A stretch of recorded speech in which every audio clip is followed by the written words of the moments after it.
নমস্কার, কেমন আছেন আপনারা সবাই? দেবযানীস রান্নাঘরে আপনাদের স্বাগত জানাই। দেওয়ালি স্পেশাল মিষ্টি তো আমরা অনেকই বানাচ্ছি, কিন্তু একটা নোনতাও তো হতে হবে। তাই আজকে আমি বানিয়েছিলাম এই বড় সাইজের নিমকিটা। এই নিমকিগুলো কিন্তু বিভিন্ন অকেশনে মিষ্টির দোকানে পাওয়া যায়। স্পেশালি ভাইফোঁটার সময় তো পাওয়া যায়। আজকে সেই রেসিপিটাই নিয়ে এসেছি। অনেক দিন থেকে ইচ্ছে ছিল এটা বানাবার। আজকে বানিয়েই ফেললাম আর আপনাদের সাথে রেসিপিটা শেয়ার করলাম। ভালো লাগলে অবশ্যই আমার চ্যানেলটাকে ফলো করবেন আর একটা লাইক শেয়ার সাবস্ক্রাইব করতে কিন্তু ভুলবেন না। এখানে প্রথমে আমি একটা ছাঁকনির মধ্যে নিয়ে নিচ্ছি 4 কাপ পরিমাণ ময়দা। এটাকে একটু ভালো করে ছেঁকে নেব।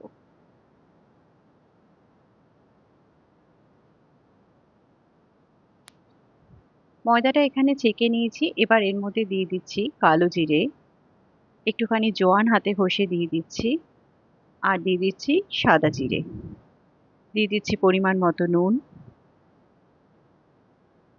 আর দিয়ে দিচ্ছি একটুখানি চিনির গুঁড়ো। এটাকে ভালো করে মিশিয়ে নেব।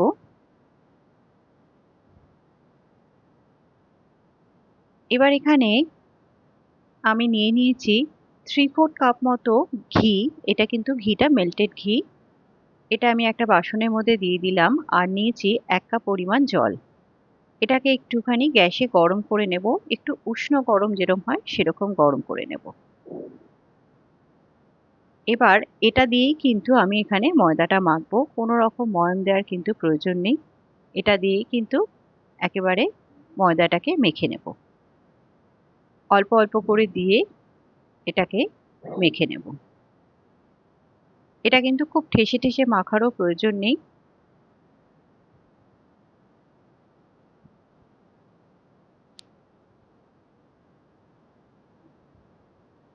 এভাবে জাস্ট এটাকে এভাবে জড়ো করে করে মেখে নিতে হবে।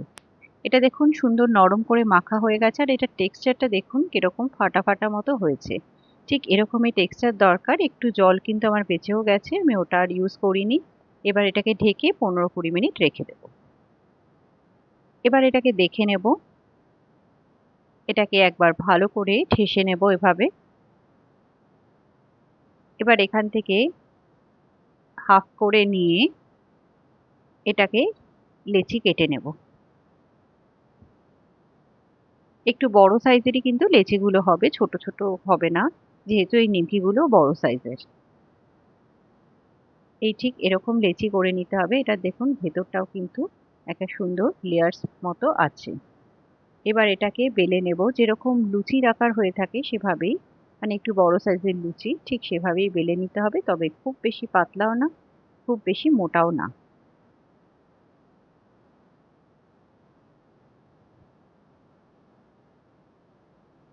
এটা কিন্তু বেলা হয়ে গেছে। একটু সাইডটাকে এভাবে চেপে দিচ্ছি সমান করার জন্য।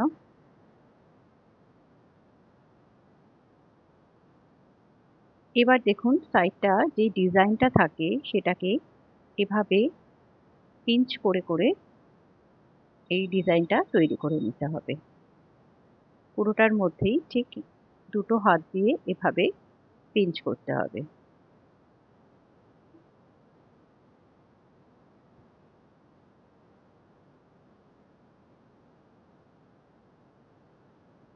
এইভাবে পুরোটার মধ্যে এই ডিজাইনটা তৈরি করে নিতে হবে। এবার মাঝখানের পোর্শনটাও আমি ঠিক একইভাবে পিঞ্চ করে এভাবে আরেকটা ডিজাইন তৈরি করে নিচ্ছি। এটা শুধু দেখতে ভালো লাগার জন্যই কিন্তু করা। এবার এখানে একটা স্টিক নিয়ে এভাবে এটাকে ফুটো করে দিতে হবে। ফুটোটা না করলে কিন্তু এটা ফুলে উঠতে পারে, সেই জন্য কিন্তু ফুটোটা অবশ্যই করতে হবে।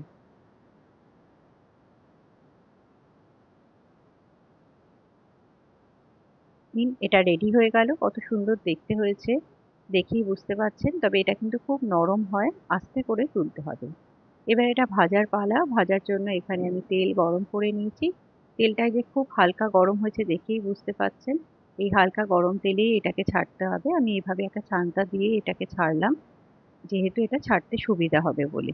এবং একদম মিডিয়াম ফ্লেমে কিন্তু এটা ভাজতে হবে, খুব লোতেও না আবার খুব হাইতেও না। আরেকটাও আমি আপনাদের দেখিয়ে দিচ্ছি এটা ডিজাইনটা কিভাবে হয়েছে। এরকমভাবে পুরোটা পিঞ্চ করে নিয়ে মাঝখানটাও এইভাবেই করে নিতে হবে। তারপর একটা স্টিক দিয়ে এভাবে ফুটো করে নিতে হবে। এটা কিন্তু বানানো খুবই ইজি, তবে হ্যাঁ, একটু সময় লাগে ঠিকই, যেহেতু ভাজতে একটু সময় লাগে।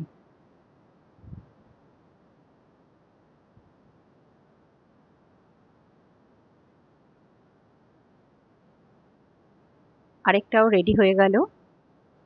এখানে দেখুন যে এটা প্রথম ছেড়েছিলাম, সেটা কিন্তু সুন্দর মতো ব্রাউন কালার ধরে নিয়েছে। এবার কিন্তু এটাকে নামিয়ে নেব। এভাবেই সবকটাই ভেজে নেব। দেখুন এটা কত সুন্দর হয়েছে কালারটা। এভাবেই সবকটা ভেজে তুলে নেব। নিন, খুব সহজেই তৈরি হয়ে গেল। এটাও কিন্তু আমি একটা সোশ্যাল মিডিয়ায় দেখেই শিখেছিলাম। অসম্ভব ভালো লেগেছিল এবং অনেক দিনের ইচ্ছে ছিল, আজ যেটা পূরণ হলো। আশা করি রেসিপিটা আপনাদের ভালো লেগেছে। যদি ইচ্ছে হয় একবার এরম বানিয়ে দেখতে পারেন। আপনাদের আমি একটা ছোট্ট ভেঙে দেখালাম, কারণ যেহেতু দেওয়ালির জন্য তৈরি সবকটা ভাঙলাম না। এটা কিন্তু দারুণ ক্রিস্পি হয়। অবশ্যই একবার ট্রাই করবেন। ধন্যবাদ।